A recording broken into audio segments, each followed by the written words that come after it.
Thank you very much. Only a few weeks after the attempted attack on a Supreme Court justice on June 25th, one of the witnesses, Alejandra Caraballo, tweeted out the following in response to a decision on abortion overturning Roe v. Wade, and I'll quote directly from the tweet: "The 6 justices who overturned Roe should never know peace again.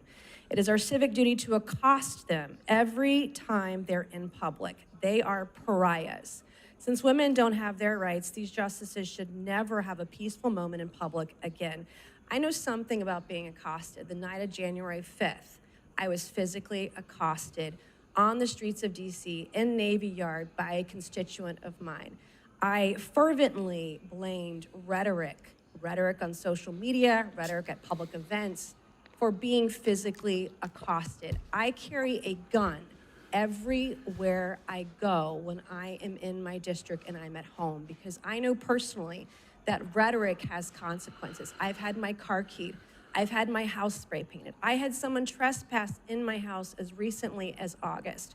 I've been doxxed on social media about where I live. And I've had to add to security everywhere I go. Often, because I can't afford it, I have to carry my own firearm wherever I go. And Alejandra Caraballo also recently tweeted on November 19th, not even a month ago, that the Supreme Court, vested with the judicial power of the United States by our Constitution, stated they are not a legitimate court issuing decisions. And also the Supreme Court is an organ of the far right. So my last question today of Ms. Caraballo: do you stand by these comments, this kind of rhetoric on social media? And do you believe it's a threat to democracy?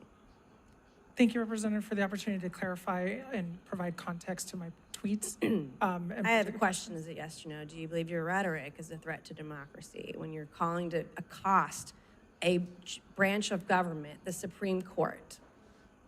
I don't believe that's a correct characterization of my tweeted, statements. Though. Did you not tweet that? Damn! That you thought that the Supreme Court justices should be accosted. What I'm saying is that yes that is no? not an accurate characterization of my statements. On June 8th of this year, a man was arrested near Justice Brett Kavanaugh's home in Maryland. He told law enforcement officers he wanted to kill a Supreme Court justice. He was found with a knife, with a pistol, 2 magazines, ammunition, pepper spray, zip ties, a hammer, crowbar, and duct tape.